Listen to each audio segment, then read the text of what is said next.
محبوب تیری امت کو پل صراط سے گزاروں گا، جو اچھے ہوں گے گزر جائیں گے، اور جو پاپی ہوں گے پھر وہ کٹ کے گریں گے۔ میرے نبی کو جیسی یہ خبر ملی نا، میرے سرکار نے امت کے غم میں مدینہ چھوڑ دیا۔ اور کبھی تم نے نبی کی یاد میں بستر چھوڑا؟ اور میں ان سے پوچھتا ہوں جو آج کی رات بھی بستر پہ ٹانگے پھیلا کے لیٹے ہیں، شاید بستر تمہیں مبارک ہو، لیکن بستر تمہیں دنیا کا چین تو دے سکتا ہے، آخرت کا سکون نہیں دے سکتا۔ کم سے کم ایک رات تو مصطفیٰ کے لیے دے دیتے تاکہ کہنے کا موقع مل جاتا، اللہ ایک رات ایسی تھی جو تیرے محبوب کی یاد میں بیٹھ کے گزارتی تھی۔ ایک رات تو ایسی دے دیتے جو تیرے محبوب کی یاد میں بیٹھ کے گزاری تھی۔ نبی کو امت کا خیال آیا، مصطفیٰ نے مدینہ چھوڑ دیا۔ ایک دن گزرا، 2 دن گزرا، 3 دن گزرے، صحابہ اکرام بے تاب ہیں، آقا نظر نہیں آ رہے ہیں، سرکار کے صحابہ بے چین ہیں۔ کوئی جا کے سیدہ کے دروازے پہ کہتا آقا کا پتہ ملے گا؟ کا نہیں معلوم ہے۔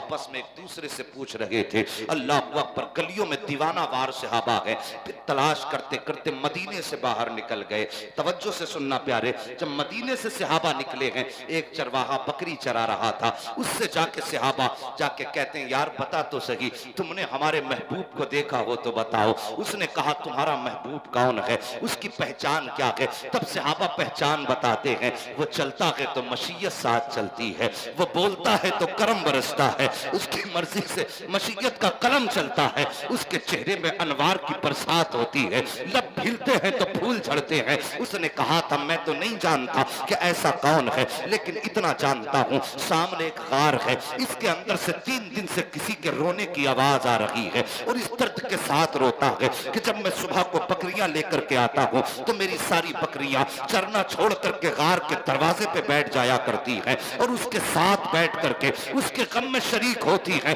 وہ کہتا ہے بات سمجھ میں آج تک نہیں آئی ہے کہ 3 دن سے بکریوں نے چرنا چھوڑ دیا ہے، لیکن دودھ ہر دن سے زیادہ دے رہی ہے، دودھ ہر دن سے زیادہ دے رہی ہے۔ جب اتنی بات کہی تھی صحابہ سمجھ گئے تھے کوئی اور نہیں ہو سکتا، اتنی میٹھی آواز تو میرے مصطفیٰ کی ہو سکتی ہے، یہ برکت آمینہ کے لال کی ہو سکتی ہے۔ کہے ہیں غار کے اندر تو کیا دیکھتے ہیں، سرکار نے سجدے میں سر رکھا ہوا ہے اور کہہ رہے ہیں رب سلم امتی، رب سلم امتی، رب سلم امتی، یا اللہ میری امت کو سلامتی سے گزار دینا، یا اللہ میری امت کو سلامتی سے گزار دینا۔ صحابہ جا کے آقا کے قدموں سے لپٹ جاتے ہیں، کہتے سرکار مدینہ لوٹ چلیے، آپ کے بغیر مسجد نبوی میں دل نہیں لگتا ہے، آپ کے بغیر مدینہ اچھا نہیں لگتا ہے۔ آقا فرماتے صحابہ لوٹ جاؤ، آج میری اور میری امت کا معاملہ آ گیا ہے، میں اس وقت تک نہیں جاؤں گا جب تک امت کے حق میں کوئی فیصلہ نہیں سن لیتا ہوں۔ اللہ اکبر، صحابہ واپس پلٹے ہیں، اللہ اکبر، مدینے میں آئے خبر کر دی گئی ہے کہ سرکار کا پتہ مل گیا ہے۔ کوئی کہتا ہے فلاں غار میں ہے، توڑ کر کے صحابہ آئے ہیں، لیکن میرے نبی نے سجدے سے سر نہیں اٹھایا ہے۔ آخرکار ابو بکر صدیق آئے، قدم پکڑ کے کہنے لگے سرکار سجدے سے سر اٹھائیے۔ آقا فرماتے ابو بکر کیا بتاؤں، آج میری امت کا معاملہ آ گیا ہے، میں ایسے سجدے سے سر نہیں اٹھاؤں گا جب تک امت کے حق میں کوئی حتمی فیصلہ نہیں مل جاتا ہے۔ جب یہ معاملہ حد ہو گئی، کسی کی بات نہ مانی گئی، تب کسی نے کہا تھا جاؤ کوئی جا کے نبی کی شہزادی کو بلا لاؤ، کوئی جا کے فاطمہ الزہرا کو بلا لائے۔ فاطمہ وہ ہے جس کی نہ کبھی خدا نے ٹالی ہے اور نہ کبھی مصطفیٰ نے ٹالی ہے۔ حضرت سلمان فارسی آئے ہیں، توڑے توڑے سیدہ کی چوکھٹ پہ آئے، آ کے کہتے سیدہ دروازہ کھولو۔ کہا کس لیے؟ کہا مصطفیٰ کا پتہ مل گیا ہے۔ کہا ہے میرے بابا بیٹی بیٹی ہوا کرتی ہے، صاحب بیٹی بیٹی ہوا کرتی ہے۔ جیسی سیدہ کو پتہ چلا ہے میرے باپ کا پتہ مل گیا ہے، فوراً آپ نے اپنے سر پر وہی 17 پیبندوں والی چادر ڈالی ہے، اور مدینے کی عورتیں دائیں بائیں ہیں، بیچ میں سیدہ چل رہی ہے۔ اللہ اکبر، نبی کی بیٹی کی شان دیکھیے، صحابہ کرام کی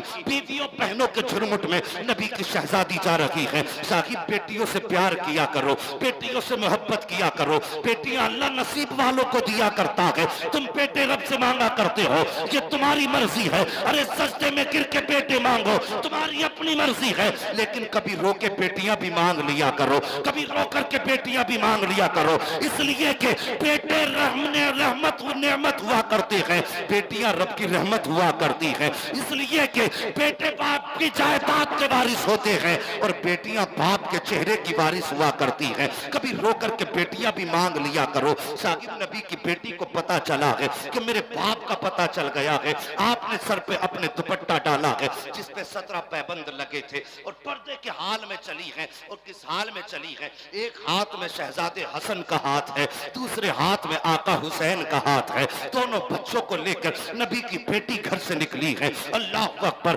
جیسی غار کے دروازے پر پہنچی ہے، جس غار میں نبی سجدے میں ہے، جیسی پہنچی ہیں صحابہ باہر ہو جاتے ہیں، سیدہ اندر چلی جاتی ہے، نبی کی بیٹی کہیں قریب جا کے باپ کے قدموں میں بیٹھ جاتی ہے، رو کے کہتی بابا سجدے سے سر اٹھائیے، کئی دن ہو گئے ہیں، اچھا نہیں لگتا ہے، آپ کے بغیر مدینہ سونا سونا لگتا ہے، بابا یہ آپ کے نواسے ہیں، صبح شام آپ کے بارے میں پوچھا کرتے ہیں، سرکار لوٹ چلیے۔ میرے سرکار فرماتے ہیں فاطمہ آج امت کے عذاب اور اس کی سزا کی آیت نازل ہو چکی ہے، اب بتا میں کیسے چین سے سو پاؤں گا؟ میرے نبی نے اتنی بات کہی تھی۔ سیدہ فاطمہ الزہرا نے اپنے بیٹے حسن کا ہاتھ پکڑا ہے اور نبی کی کروٹ میں لا کے کہا تھا بابا آپ نے میرے بیٹے کی پیدائش پہ کہا تھا حسن وہ ہے کہ جس کو زہر دے کر کے شہید کیا جائے گا۔ کہتی بابا اگر میرا بیٹا حسن شہید ہوگا اور اس کے جگر کے ٹکڑے منہ کے راستے کٹ کے آئیں گے اور اس کا کرتا خون میں ڈوبے گا، کہتی بابا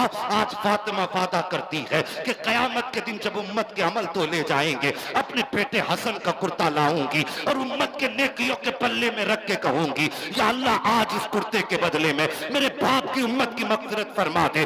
اتنی بات نبی کی بیٹی نے کہی ہے۔ آقا فرماتے ہیں فاطمہ میرا رب بڑا بے نیاز ہے، اگر امت تب بھی نہ بخشی گئی پھر کیا ہوگا؟ سیدہ کہتی ہیں بابا اگر پھر بھی امت نہ بخشی گئی تو پھر ہاتھ پکڑا گیا آقا حسین کا اور لائی آقا کی کروٹ میں، کہا بابا آپ ہی نے تو کہا تھا کہ اس کی پیدائش پہ جبریل نے شہادت کی مٹی لا کر کے دی تھی، اے آقا جب میرے بیٹے کی شہادت ہوگی تو اس کا لباس سکون میں بھیگا ہوگا، قیامت کے دن اللہ کی بارگاہ میں لا کے کہوں گی اے میرے مولا میرے بیٹوں کی شہادت کے بدلے میں میرے مصطفیٰ کی امت کی مغفرت فرما دے۔ آقا فرماتے ہیں فاطمہ امت تب بھی نہ بخشی گئی تب کیا کرو گی؟ اتنا سننا تھا۔ سیدہ کہتی ہیں بابا اگر یہ بات ہے تو لو آج آپ کی بیٹی جس کا سر کبھی آسمان نے ایک بال تک نہیں دیکھا ہے، آج وہ فاطمہ اپنے سر سے دوپٹہ اتار رہی ہے اور اس وقت تک دوپٹہ نہیں اوڑھے گی جب تک امت بخشی نہیں جائے گی۔